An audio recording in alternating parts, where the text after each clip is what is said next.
Edu, Você pediu uma chance de contar a sua versão.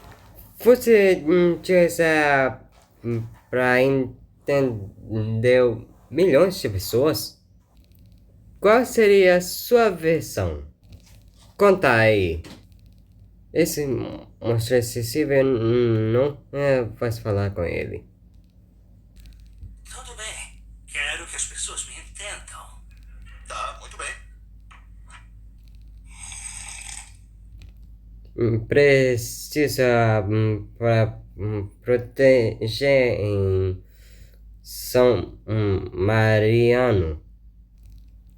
Edu, acho que não é responsabilidade que esperamos.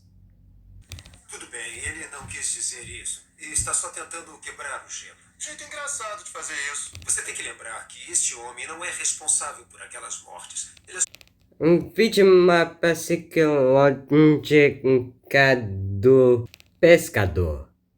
Fui eu a psicótica de pescador.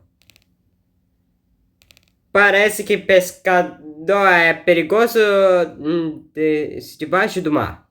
Pode ser. É por isso que existe por exercício psicótica de peixes. Eu codaria os peixes fofos. Os convidados ficam com as canecas? É claro, pode fazer o que quiser com ela. Temos um armário cheinho delas.